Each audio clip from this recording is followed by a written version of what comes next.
این داستان فقط درباره خیانت نیست. درباره جاییه که دیگه حتی مادر هم امن نیست. من شوهرم رو با صدای نفسهای مادرم شناختم. نه با دیدن، نه با پیام، با صدایی که از پشت در اتاقش می اومد. همون لحظه فهمیدم زندگی من تموم شده. من رها هستم. دختری که مادرش بزرگترین خیانت زندگی شد. اسم مادرم ناهیده، 52 ساله، شیک، همیشه خوشپوش، همیشه با رژ قرمز. از اون زنهایی بود که حتی وقتی تو خونه تنهاست لباس درست میپوشه. شوهرم امیر 33 ساله است. قد بلند، گرم، به شدت اجتماعی. یه مردی که همه دوستش داشتن، حتی مادرم.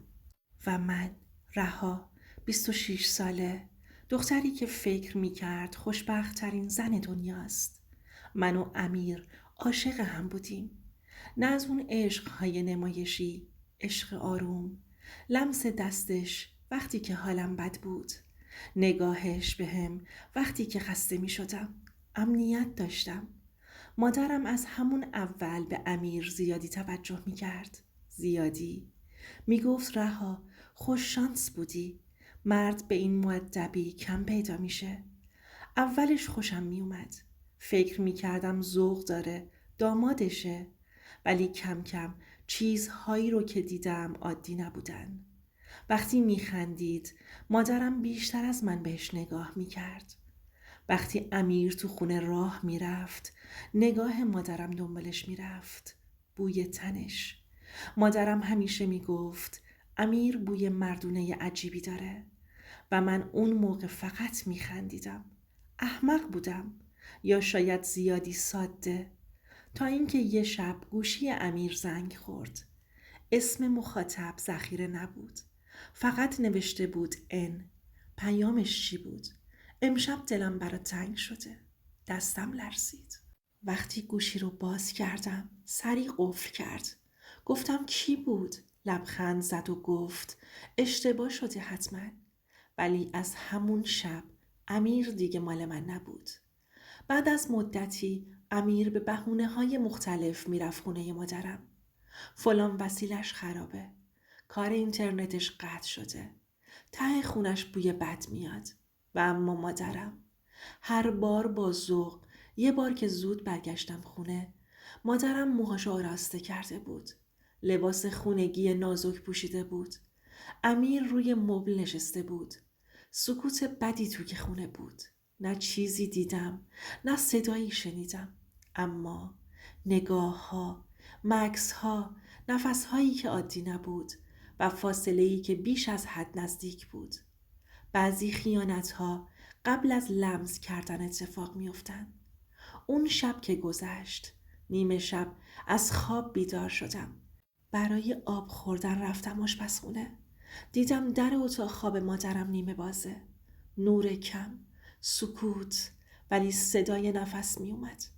نفس هایی که اشتباه گرفته نمیشن. اسم امیر رو شنیدم. آهسته از دهن مادرم. همونجا نشستم روی زمین. دستام یخ کرده بود. اشکم در نمی اومد. شوکه شده بودم. تا چند ساعت بعد از اون صداها من همونجا روی سرامیک سرد نشسته بودم. نه گریه می کردم، نه داد می زدم. فقط به یه نقطه زل زده بودم. صبح که شد مادرم اومد بیرون. با همون صورت همیشه آروم. با همون صدای مهربون. رها، چرا بیداری؟ نگاهش کردم. برای اولین بار تو زندگیم مادرم برام غریبه بود. گفتم دیشب امیر اینجا بود؟ مکس کرد. فقط نیم ثانیه. ولی همون نیم ثانیه همه چیز رو لو داد. آره، کارش طول کشید خوابش برد. لبخند زد. منم لبخند زدم. اما از اون لبخندهایی که از دل نمیاد، از بغض میاد. ظهر امیر اومد خونه. بهش گفتم دیشب تمام صداها رو شنیدم. همه چی رو فهمیدم. رنگش پرید. ولی بازم انکار کرد. تو مریضی رها؟ خیال میکنی؟ گفتم اسم تو از دهن مادر من در اومد. سکوت کرد. نه دفاع، نه فحش، نه توضیح. همون سکوت بدترین اعتراف بود. شب رفتم تو اتاق مادرم. نشسته بود جلوی آینه، موهاشو شونه می کرد. گفتم چقدر طول کشیده. آینه رو نگاه کرد، نه منو. از وقتی که تو عقد بودی. اون لحظه انگار کسی قلبمو با دستش له کرد. گفت اون به من توجه می کرد. نگاه هم می کرد. حرفهایی می زد که سالها کسی بهم نزده بود. گفتم من دخترت بودم مامان. آینه رو برگردوند. نگاه هم کرد و گفت تو زن خوشبختی بودی. من نبودم. همون جا فهمیدم مادرم دیگه مادرم نیست. آخر این داستان یه تصمیم گرفتم که هنوز بعد از ماه‌ها عذابم میده. تا آخر گوش کن. صبح روز بعد خونه خالی بود. امیر نبود. لباسهاش نبود. عطرش نبود. گوشیش خاموش. یه پیام کوتاه برام گذاشته بود. نتونستم با چشمت روبرو بشم. همین 4 کلمه برای از بین بردن یه زندگی کافی بود. من چند هفته غذا نخوردم. خوابم نمی برد. موهام ریزش پیدا کرده بود و می ریخت. به آینه نگاه نمی کردم. مادرم اما انگار آزاد شده بود. لبخند می زد. موسیقی گوش می داد. لباس نو می پوشید و این دیوونه کننده ترین بخش ماجرا بود. یه روز دیدم مادرم داره چمدونش رو جمع میکنه. گفتم کجا؟ گفت میخوام برم پیش امیر. اونجا دیگه کم آوردم. اونجا شکستم. گفتم هم شوهرم رو گرفتی هم زندگیمو. هنوز سیر نشدی؟ نگاه هم کرد و گفت تو هنوز جوونی. دوباره عاشق میشی. ولی من عشقمون دفن کرده بودم. همون شب با یک کیف، با یه مانتو، با یه دل شکسته از خونه‌ای که توش بزرگ شده بودم رفتم بیرون. نه با اشک، نه با خداحافظی، نه پشت سر نگاه کردن. 3 ماه گذشت. 3 ماهی که هر روزش اندازه یه سال بود. من توی یه اتاق کوچیک طبقه 3 یه ساختمون قدیمی زندگی می کردم. با حقوق کم، با روح خسته، با یه قلبی که دیگه بلد نبودم اعتماد کنم. شبها قبل خواب فقط یه سوال تو سرم بود. من چی کم داشتم؟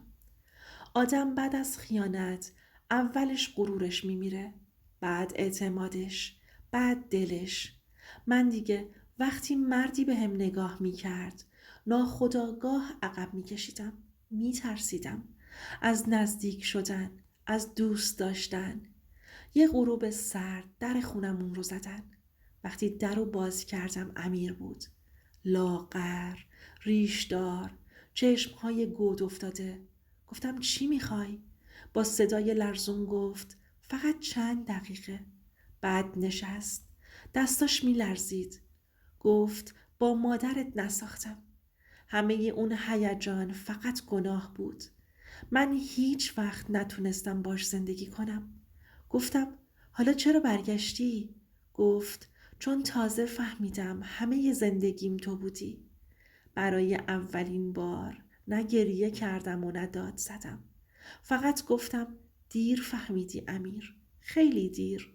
اون لحظه حس کردم من دیگه اون دختر شکسته نیستم. بلند شدم. رفتم مدارک رو آوردم جلوش. گفتم طلاق گرفتی ببین. گفت نه مادرت ولکن نیست. لبخند زدم.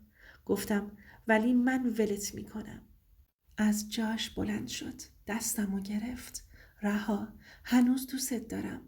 دستم رو آروم کشیدم عقب. دوست داشتن وقتی ارزش داره که خیانت نکرده باشی.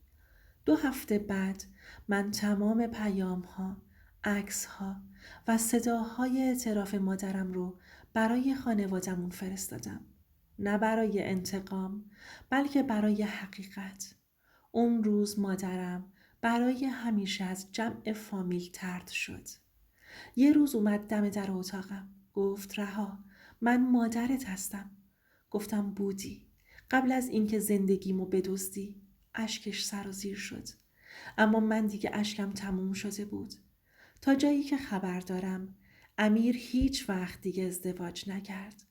مادرم تو تنهایی پیر شد و من دوباره یاد گرفتم تنها بودن بهتر از خیانت دیدنه و سکوت گاهی بلندترین فریاده. من هنوزم زخم دارم، ولی این زخم ها به من یاد دادن هر کسی که لبخند میزنه قلبش پاک نیست. و حالا تو به من بگو، اگه جای من بودی مادرتو میبخشیدی یا برای همیشه کنارش میذاشتی؟ من واقعا میخوام بدونم اگه جای من بودی چی کار میکردی؟ یه نصیحت: هیچ وقت عشق رو جایی خرج نکن که حرمتت امن نیست، حتی اگه اون آدم از خون خودت باشه. دوست عزیزم، اینم از داستان امشب. ممنونم از همتون که تا آخر این داستان تلخ کنارم موندین. اگر این داستان دلت رو لرزوند لطفاً لایک کن، کانالم رو سابسکرایب کن و حتما نظرت رو برام بنویس تا با هم صدا باشیم برای صداهایی که هیچ وقت شنیده نشدن.